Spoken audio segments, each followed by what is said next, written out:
This is The Fall of the House of Usher by Edgar Allan Poe.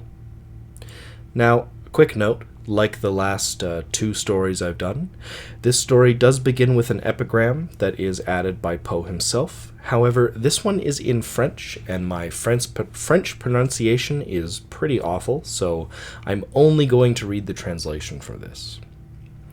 Anyway, let's get on with it. His heart is a poised lute. As soon as it is touched, it resounds. By De Beranger. During the whole of a dull, dark, and soundless day in the autumn of the year, when the clouds hung oppressively low in the heavens, I had been passing alone, on horseback, through a singularly dreary tract of country, and at length found myself, as the shades of the evening drew on, within view of the melancholy house of Usher. I know not how it was, but, with the first glimpse of the building, a sense of insufferable gloom pervaded my spirit. I say insufferable, for the feeling was unrelieved by any of that half-pleasurable, because poetic, sentiment with which the mind usually receives even the sternest natural images of the desolate or terrible. I looked upon the scene before me, upon the mere house, and the simple landscape features of the domain, upon the bleak walls, upon the vacant, eye-like windows, upon a few rank sedges, and upon a few white trunks of decayed trees, with an utter depression of soul which I can compare to no earthly sensation more properly than to the after-dream of the reveller upon opium, the bitter lapse into everyday life, the hideous dropping off of the veil. There was an iciness, a sinking, a sickening of the heart, an unredeemed dreariness of thought which no goading of the imagination could torture into aught of the sublime. What was it, I paused to think? What was it that so unnerved me in the contemplation of the house of Usher? It was a mystery all insoluble, nor could I grapple with the shadowy fancies that crowded upon me as I pondered. I was forced to fall back upon the unsatisfactory conclusion that while, beyond doubt, there are combinations of very simple natural objects which have the power of thus affecting us, still the analysis of this power lies among considerations beyond our depth. It was possible, I reflected, that a mere different arrangement of the particulars of the scene, of the details of the picture, would be sufficient to modify, or perhaps to annihilate, its capacity for sorrowful impression, and, acting upon this idea, I reined my horse to the precipitous brink of a black and lurid tarn that lay in unruffled lustre by the dwelling, and gazed down, but with a shudder even more thrilling than before, upon the remodelled and inverted images of the grey sedge, and the ghastly tree stems, and the vacant and eye-like windows. Nevertheless, in this mansion of gloom I now proposed myself a sojourn of some weeks. Its proprietor, Roderick Usher, had been one of my boon companions in boyhood, but many years had elapsed since our last meeting. A letter, however, had lately reached me in a distant part of the country, a letter from him, which, in its wildly importunate nature, had admitted of no other than a personal reply. The MS gave evidence of nervous agitation. The writer spoke of acute bodily illness, of a mental disorder which oppressed him, and of an earnest desire to see me, as his best and indeed his only personal friend, with view of attempting, by the cheerfulness of my society, some alleviation of his malady. It was the matter in which all this, and much more, was said. It was the apparent heart that went with his request, which allowed me no room for hesitation, and I accordingly obeyed forthwith what I still considered a very singular summons. Although, as boys, we had been even intimate associates, yet I really knew little of my friend. His reserve had been always excessive and habitual. I was aware, however, that his very ancient family had been noted, time out of mind, for a peculiar sensibility of temperament, displaying itself, through long ages, in many works of exalted art, and manifested, as of late, in repeated deeds of munificent yet unobtrusive charity, as well as in a passionate devotion to the intricacies, perhaps even more than to the orthodox and easily recognizable beauties of musical science.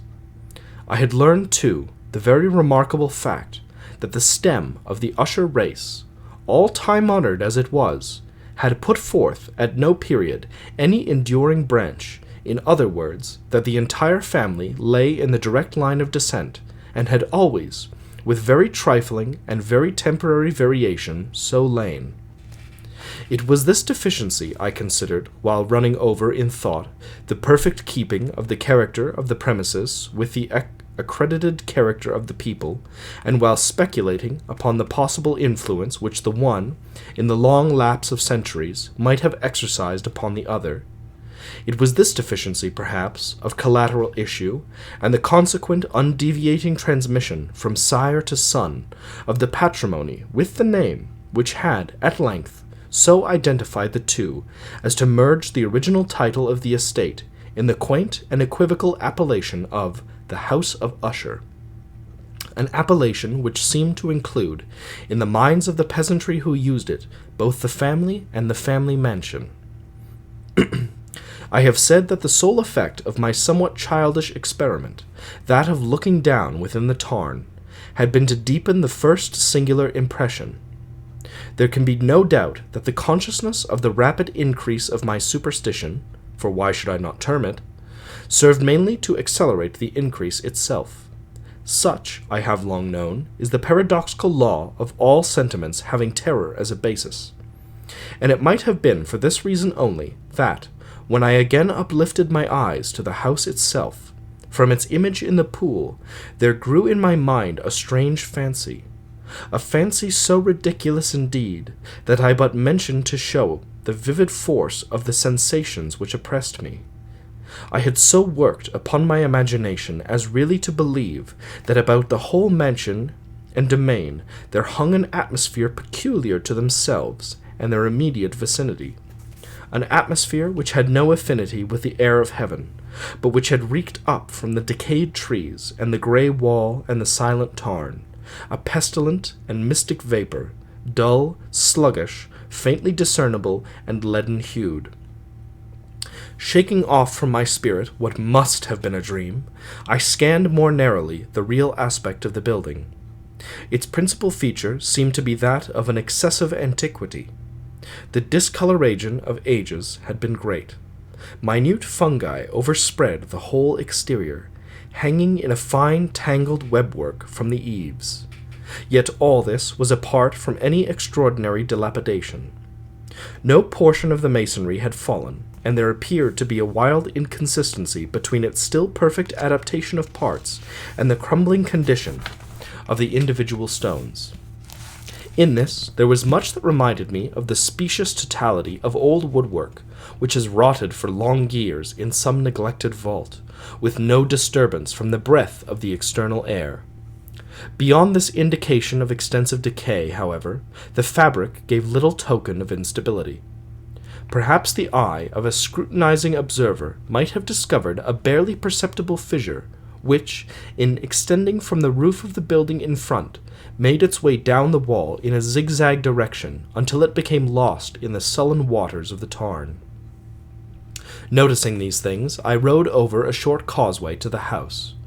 A servant in waiting took my horse, and I entered the Gothic archway of the hall.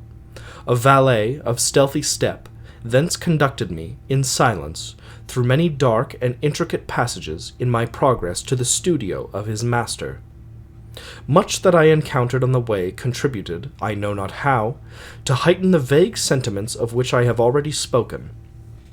While the objects around me, while the carvings of the ceilings, the sombre tapestries of the walls, the ebon blackness of the floors, and the phantasmagoric armorial trophies which rattled as I strode, were but matters to which, or to such as which, I had been accustomed from my infancy.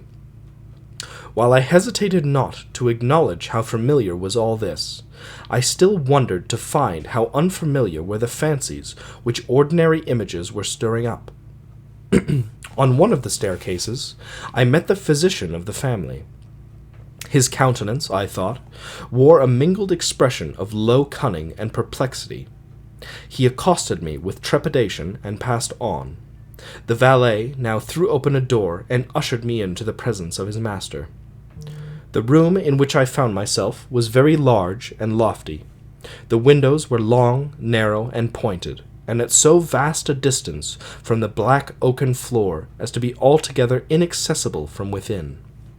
Feeble gleams of encrimsoned light made their way through the trellised panes, and served to render sufficiently distinct the more prominent objects around. The eye, however, struggled in vain to reach the remoter angles of the chamber, or the recesses of the vaulted and fretted ceiling. Dark draperies hung upon the walls. The general furniture was profuse, comfortless, antique, and tattered. Many books and musical instruments lay scattered about, but failed to give any vitality to the scene. I felt that I breathed an atmosphere of sorrow. An air of stern, deep, and irredeemable gloom hung over and pervaded all. Upon my entrance, Usher arose from a sofa on which he had been lying at full length, and greeted me with a vivacious warmth which had much in it, I at first thought, of an overdone cordiality, of the constrained effort of the ennui man of the world. A glance, however, at his countenance convinced me of his perfect sincerity. We sat down, and for some moments, while he spoke not, I gazed upon him with a feeling half of pity and half of awe. Surely man had never before so terribly altered in so brief a period as had Roderick Usher. It was with difficulty that I could bring myself to admit the identity of the wan being before me with the companion of my early boyhood. Yet the character of his face had been at all times remarkable. A cadaverousness of complexion, an eye large, liquid and luminous beyond comparison, lips somewhat thin and very pallid, but of a surpassingly beautiful curve, a nose of a delicate Hebrew model, but with a breadth of nostril unusual in similar formations, a finely molded chin, speaking, in its want of prominence, of a want of moral energy, hair of a more than web-like softness and tenuity. These features, with an inordinate expansion above the regions of the temple, made up altogether a countenance not easily to be forgotten. And now, in the mere exaggeration of the prevailing character of these features, and of the expression they were wont to convey, lay so much of change that I doubted to whom I spoke. The now ghastly pallor of the skin, and the now miraculous lustre of the eyes, above all things, startled and even awed me. The silken hair, too, had been suffered to grow all unheeded, and as, in its wild gossamer texture, it floated rather than fell about the face, I could not, even with effort, connect its arabesque expression with any idea of simple humanity.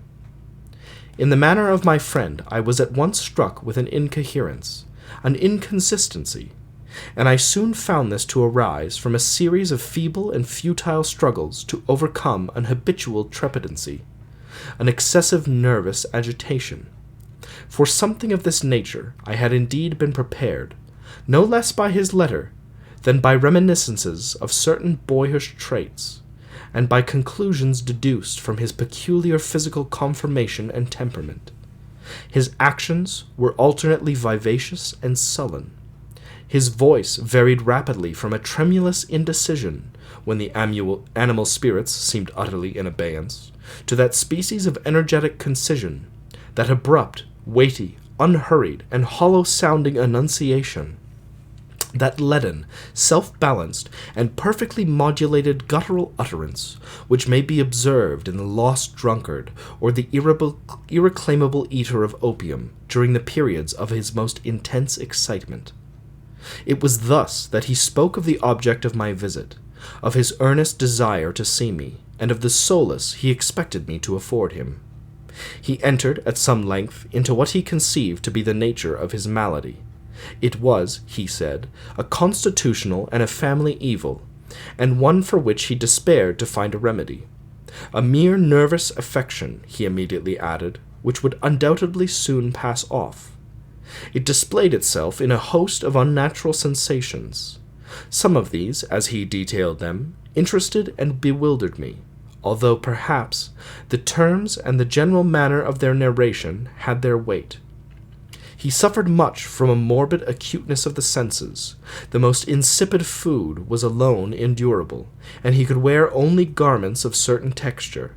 The odors of all flowers were oppressive, his eyes were tortured by even a faint light, and there were but peculiar sounds, and these from stringed instruments, which did not inspire him with horror. To an anomalous species of terror I found him a bounden slave. "I shall perish," said he, "I must perish, in this deplorable folly.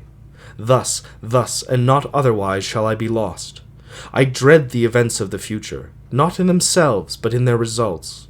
I shudder at the thought of any, even the most trivial incident, which may operate upon this intolerable agitation of soul.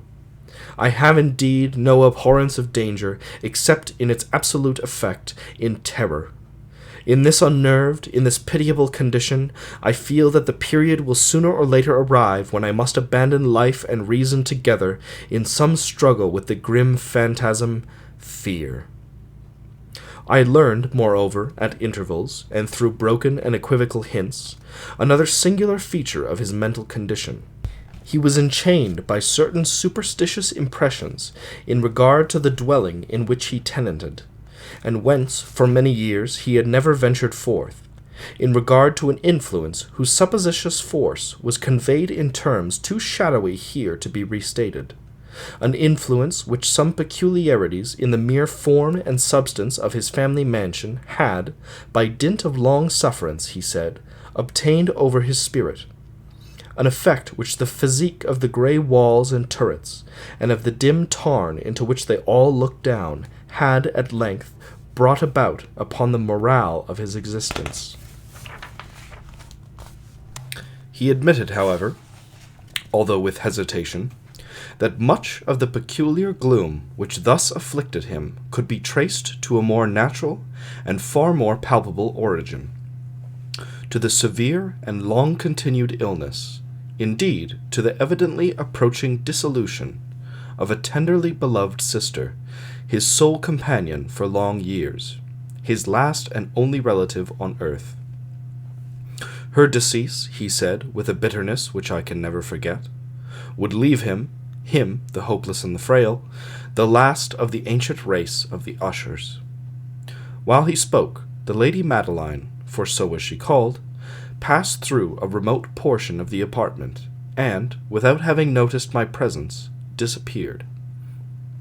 I regarded her with an utter astonishment, not unmingled with dread, and yet I found it impossible to account for such feelings. A sensation of stupor oppressed me as my eyes followed her retreating steps. When a door at length closed upon her, my glance sought instinctively and eagerly the countenance of the brother, but he had buried his face in his hands, and I could only perceive that a far more than ordinary wanness had overspread the emaciated fingers through which trickled many passionate tears. The disease of the Lady Madeline had long baffled the skill of her physicians. A settled apathy, a gradual wasting away of the person, and frequent, although transient, affections of a partially cataleptical character were the usual diagnosis.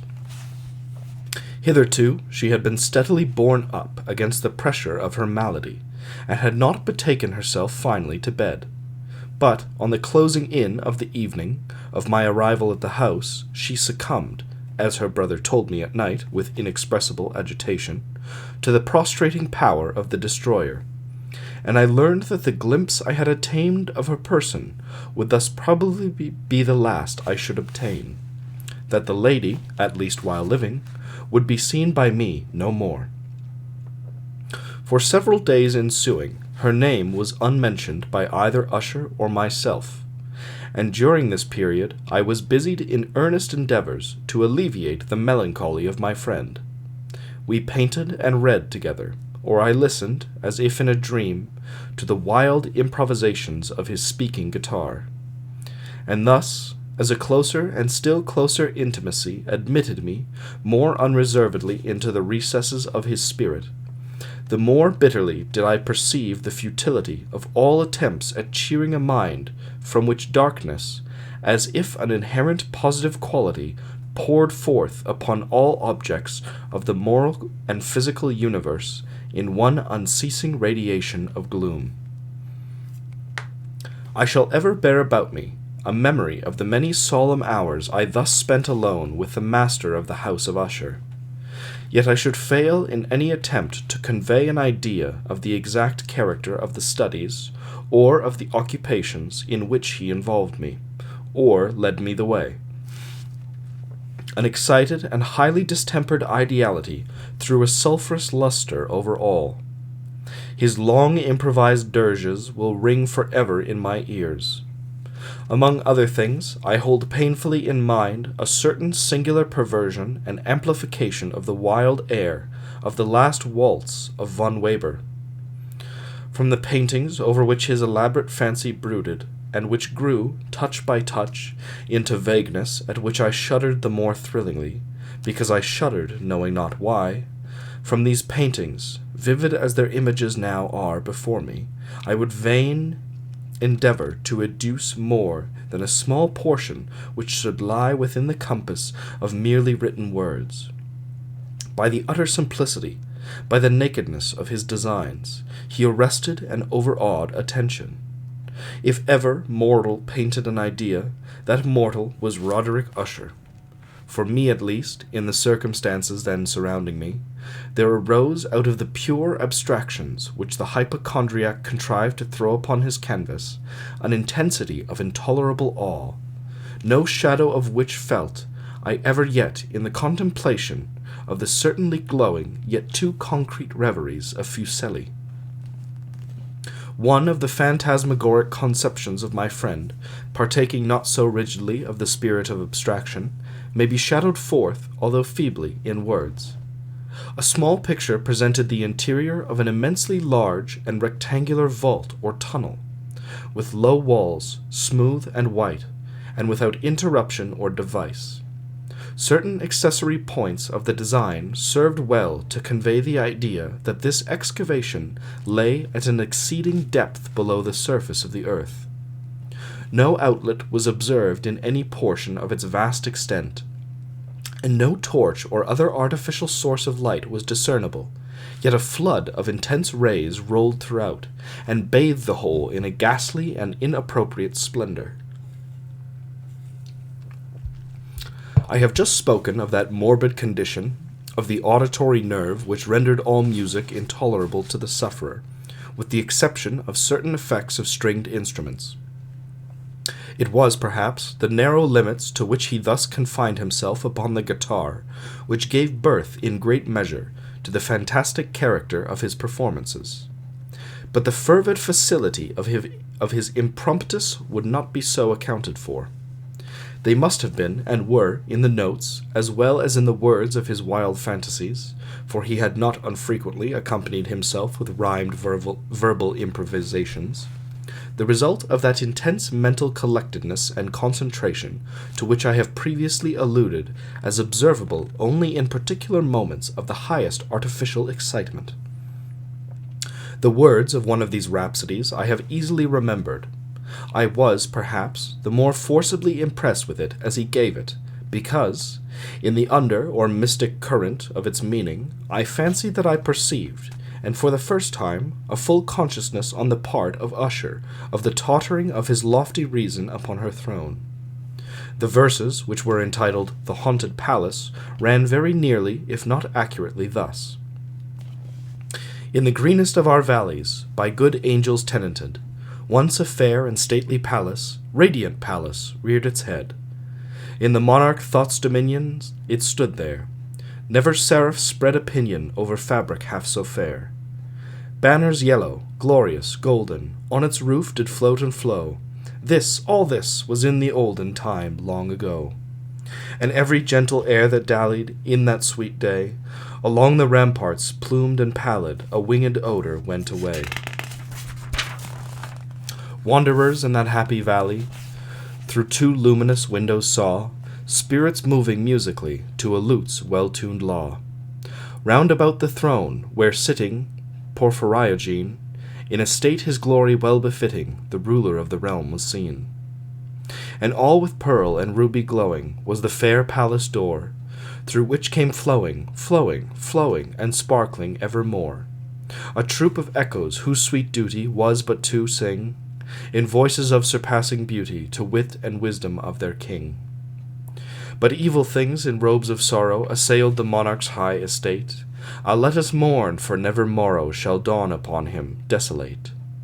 And round about his home, the glory that blushed and bloomed is but a dim remembered story of the old time entombed.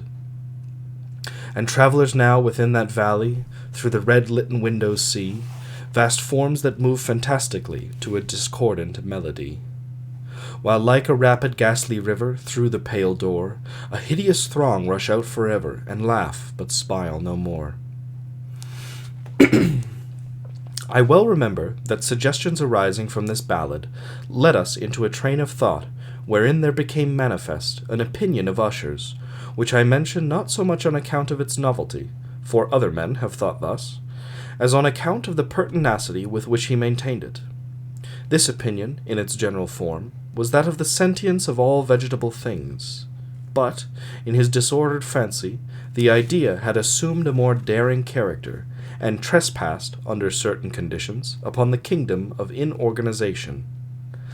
I lack words to express the full extent, or the earnest abandon of his persuasion. The belief, however, was connected, as I have previously hinted, with the grey stones of the home of his forefathers. The conditions of the sentence had been here, he imagined, fulfilled in the method of collocation of these stones, in the order of their arrangement, as well as in that many of the fungi which overspread them, and of the decayed trees which stood around, above all in the long undisturbed endurance of this arrangement, and in its reduplication in the still waters of the tarn. Its evidence, the evidence of the sentience, was to be seen, he said, and I here started as he spoke, in the gradual yet certain condensation of an atmosphere of their own about the waters and the walls. The result was discoverable, he added, in that silent yet importunate and terrible influence which for centuries had moulded the destinies of his family, and which made him, what I now saw him, what he was. Such opinions need no comment, and I will make none.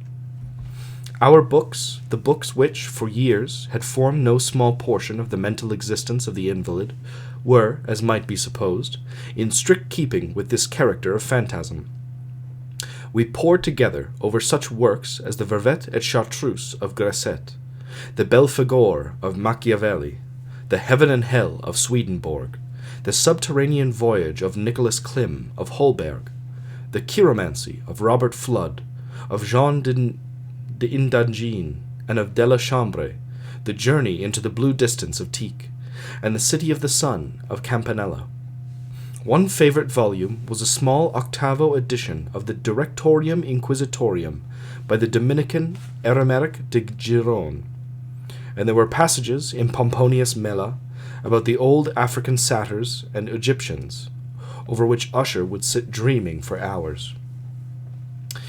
His chief delight, however, was found in the perusal of an exceedingly rare and curious book in quarto Gothic, the Manual of a Forgotten Church, the Vigilo Mortuorum Secundum Coram Ecclesiae Maguntino. I could not help thinking of the wild ritual of this work, and of its probable influence upon the hypochondriac, when, one evening, having informed me abruptly that the Lady Madeline was no more, he stated his intention of preserving her corpse for a fortnight, previous to its final interment, in one of the numerous vaults within the main walls of the building.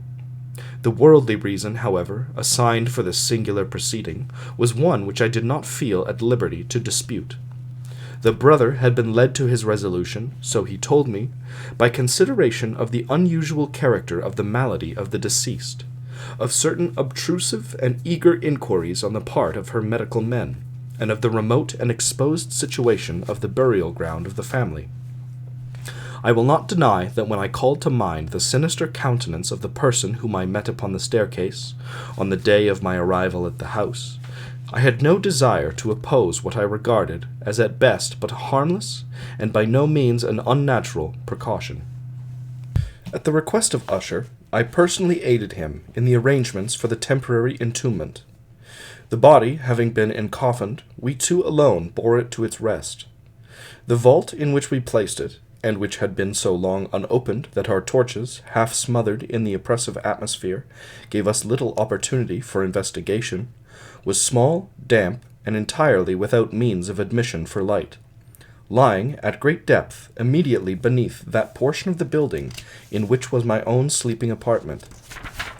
It had been used, apparently, in remote feudal times, for the worst purposes of a dungeon keep, and in later days as a place of deposit for powder, or some other highly combustible substance, as a portion of its floor and the whole interior of the long archway through which we reached it were carefully sheathed with copper. The door, of massive iron, had been, also, similarly protected. Its immense weight caused an unusually sharp, grating sound as it moved upon its hinges. Having deposited our mournful burden upon trestles within this region of horror, we partially turned aside the yet unscrewed lid of the coffin, and looked upon the face of the tenant. A striking similitude between the brother and sister now first arrested my attention, and Usher, divining perhaps my thoughts, murmured out some few words, from which I learned that the deceased and himself had been twins, and that our sympathies of a scarcely intelligible nature had always existed between them. Our glances, however, rested not long upon the dead, for we could not regard her unawed. The disease which had thus entombed the lady in the maturity of youth had left, as usual in all maladies of a strictly cataleptical character, the mockery of a faint blush upon the bosom of the face, and that suspiciously lingering smile upon the lip which is so terrible in death. We replaced and screwed down the lid, and, having secured the door of iron, made our way, with toil, into the scarcely less gloomy apartments of the upper portion of the house. And now, some days of bitter grief having elapsed, an observable change came over the features of the mental disorder of my friend. His ordinary manner had vanished. His ordinary occupations were neglected or forgotten. He roamed from chamber to chamber with hurried, unequal, and objectless step. The pallor of his countenance had assumed, if possible, a more ghastly hue, but the luminousness of his eyes had utterly gone out. The once occasional huskiness of his tone was heard no more, and a tremulous quaver, as if of extreme terror, habitually characterized his utterance. There were times, indeed, when I thought his unceasingly agitated mind was laboring with some oppressive secret, to divulge which he struggled for the necessary courage. At times, again, I was obliged to resolve all into the more inexplicable vagaries of madness, for I beheld him gazing upon vacancy for long hours, in an attitude of the profoundest attention, as if listening to some imaginary sound. It was no wonder that his condition terrified, that it infected me. I felt creeping upon me, by slow yet certain degrees, the wild influences of his own fantastic yet impressive superstitions.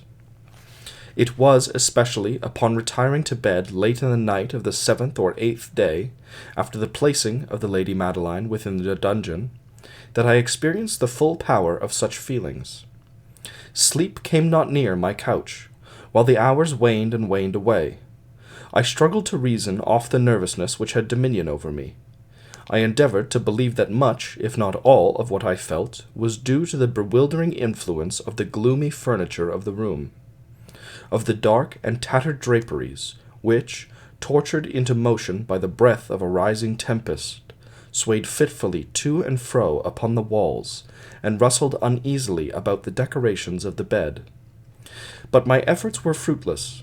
An irrepressible tremor gradually pervaded my frame, and, at length, there sat upon my very heart an incubus of utterly causeless alarm. Shaking this off with a gasp and a struggle, I uplifted myself upon the pillows, and, peering earnestly within the intense darkness of the chamber, hearkened, I know not why, except that an instinctive spirit prompted me, to certain low and indefinite sounds which came, through the pauses of the storm, at long intervals I knew not whence. Overpowered by an intense sentiment of horror, unaccountable yet unendurable, I threw on my clothes with haste, for I felt that I should sleep no more during the night, and endeavored to arouse myself from the pitiable condition into which I had fallen by pacing rapidly to and fro through the apartment. I had taken but few turns in this manner, when a light step on an adjoining staircase arrested my attention. I presently recognized it as that of Usher. In an instant afterward he rapped with a gentle touch at my door, and entered, bearing a lamp.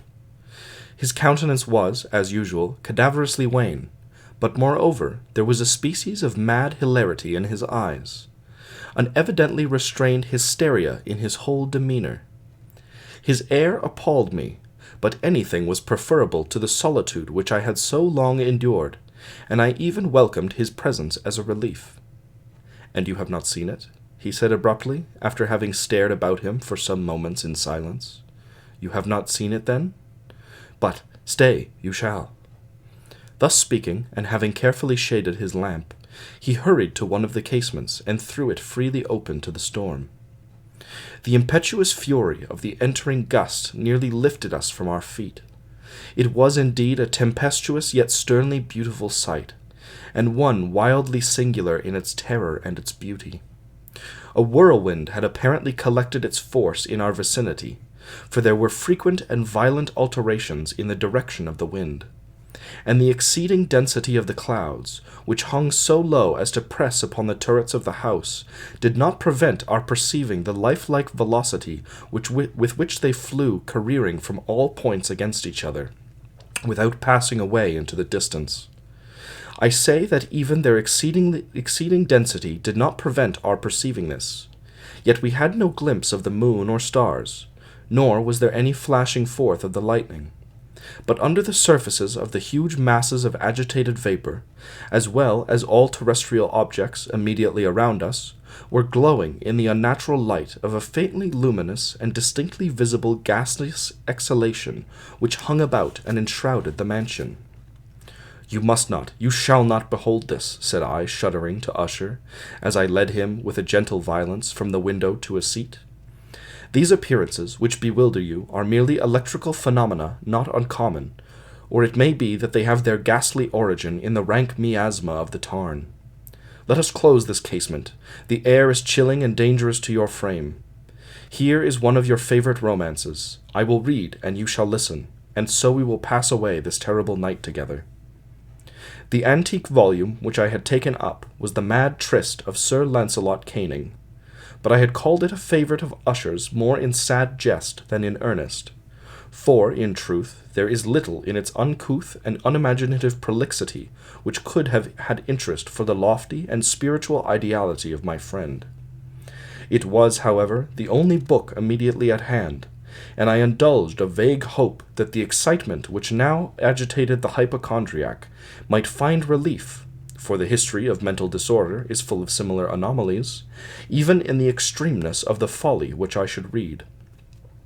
Could I have judged, indeed, by the wild, overstrained air of vivacity with which he hearkened, or apparently hearkened, to the words of the tale, I might well have congratulated myself upon the success of my design.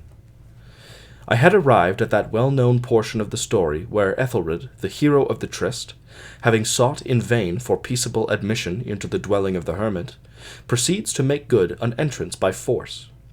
Here, it will be remembered, the words of the narrative run thus: "And Ethelred, who was by nature of a doughty heart, and who was now mighty withal, on account of the powerfulness of the wine which he had drunken, waited no longer to hold parley with the hermit, who, in sooth, was of an obstinate and maliceful turn, but, feeling the rain upon his shoulders, and fearing the rise of the tempest, uplifted his mace outright, and with blows made quickly room in the plankings of the door for his gauntleted hand, and now, pulling therewith sturdily, he so cracked and ripped and tore all asunder, that the noise of the dry and hollow-sounding wood alarumed and reverberated throughout the forest."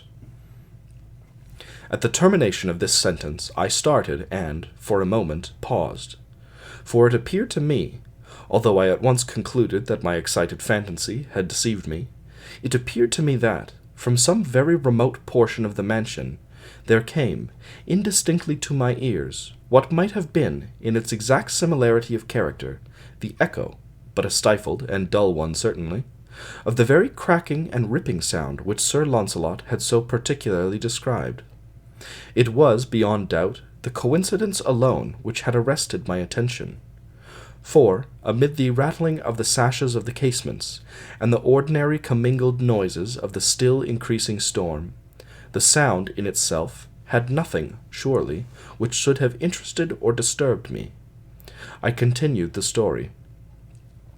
But the good champion Ethelred, now entering within the door, was sore enraged and amazed to perceive no signal of the maliceful hermit, but, in the stead thereof, a dragon of a scaly and prodigious demeanour, and of a fiery tongue, which sate in guard before the palace of gold, with a floor of silver, and upon the wall there hung a shield of shining brass with this legend inwritten, Who entereth herein a conqueror hath been, who slayeth the dragon, the shield he shall win. And Ethelred uplifted his mace, and struck upon the head of the dragon, which fell before him, and gave up his pesty breath, with a shriek so horrid and harsh, and withal so piercing, that Ethelred had fain to close his ears with his hands against the dreadful noise of it, the like whereof was never before heard. Here again I paused abruptly, and now with a feeling of wild amazement, for there could be no doubt whatever that in this instance I did actually hear, although from what direction it proceeded I found impossible to say, a low and grating sound, the exact counterpart of what my fancy had already conjured up for the dragon's unnatural shriek as described by the romancer. Oppressed, as I certainly was, upon the occurrence of this second and most extraordinary coincidence, by 1,000 conflicting sensations, in which wonder and extreme terror were predominant, I still retained sufficient presence of mind to avoid exciting, by any observation, the sensitive nervousness of my companion. I was by no means certain that he had noticed the sounds in question, although, assuredly, a strange alteration had, during the last few minutes, taken place in his demeanour. From a position fronting my own, he had gradually brought round his chair, so as to sit with his face to the door of the chamber, and thus I could but partially perceive his features, although I saw that his lips trembled as if he were murmuring inaudibly. His head had dropped upon his breast, yet I knew that he was not asleep, from the wide and rigid opening of the eye as I caught a glance of it in profile. The motion of his body, too, was at variance with this idea, for he rocked from side to side with a gentle, yet constant and uniform sway. Having rapidly taken notice of all this, I resumed the narrative of Sir Launcelot, which thus proceeded, And now the champion, having escaped from the terrible fury of the dragon, bethinking himself of the brazen shield, and of the breaking up of the enchantment which was upon it, removed the carcass from out of the way before him, and approached valorously over the silver pavement of the castle, to where the shield was upon the wall, which in sooth tarried not long for his full coming, but fell down at his feet upon the silver floor with a mighty, great, and terrible ringing sound. No sooner had these syllables passed my lips, than, as if a shield of brass had indeed, at the moment, fallen heavily upon a floor of silver, I became aware of a distinct, hollow, metallic, and clangorous, yet apparently muffled, reverberation. Completely unnerved, I leaped to my feet, but the measured rocking movement of Usher was undisturbed. I rushed to the chair in which he sat. His eyes were bent fixedly before him, and throughout his whole countenance there reigned a stony rigidity. But, as I placed my hand upon his shoulder, there came a strong shudder over his whole person, a sickly smile quivered about his lips, and I saw that he spoke in a low, hurried, and gibbering murmur, as if unconscious of my presence. Bending closely over him, I at length drank in the hideous import of his words. Now hear it? Yes, I hear it, and have heard it, long, many minutes, many hours, many days, have I heard it. Yet I dared not, oh, pity me, miserable wretch that I am. I dared not speak. We have put her living in the tomb. Said I not that my senses were acute? I now tell you that I have heard her first feeble movements in the hollow coffin. I heard them many, many days ago, yet I dared not speak. And now, tonight, Ethelred, ha, ha, the breaking of the hermit's door, and the death cry of the dragon, and the clangor of the shield, say, rather, the rending of her coffin, and the grating of the iron hinges of her prison, and her struggles within the coppered archway of the vault. Oh, whither shall I fly? Will she not be here anon? Is she not hurrying to upbraid me for my haste? Have I not heard her footsteps on the stair? Do I not distinguish that heavy and horrible beating of her heart? Madman! Here he sprang furiously to his feet, and shrieked out his syllables, as if in the effort he were giving up his soul. Madman! I tell you now that she stands without the door. As if in the superhuman energy of his utterance there had been found the potency of a spell, the huge antique panels to which the speaker pointed threw slowly back upon the instant their ponderous and ebony jaws. It was the work of the rushing gust, but then without those doors there did stand the lofty and enshrouded figure of the Lady Madeline of Usher. There was blood upon her white robes, and the evidence of some bitter struggle upon every portion of her emaciated frame. For a moment she remained trembling and reeling to and fro upon the threshold. Then, with a low, moaning cry, fell heavily inward upon the person of her brother, and in her final and violent death agonies bore him to the floor a corpse and a victim to the terrors he had anticipated. From that chamber and from that mansion I fled aghast. The storm was still abroad in all its wrath as I found myself crossing the old causeway. Suddenly there shot along the path a wild light, and I turned to see whence a gleam so unusual could have issued, for the vast house and its shadows were alone behind me. The radiance was that of the full, setting, and blood-red moon, which now shone vividly through that once barely discernible fissure, of which I have before spoken, as extending from the roof of the building in a zigzag direction to the base. While I gazed, this entire orb of the satellite burst at once upon my sight. My brain reeled as I saw the mighty walls rushing asunder. There was a long, tumultuous shouting sound like the voice of 1,000 waters, and the deep and dank tarn at my feet closed sullenly and silently over the fragments of the House of Usher.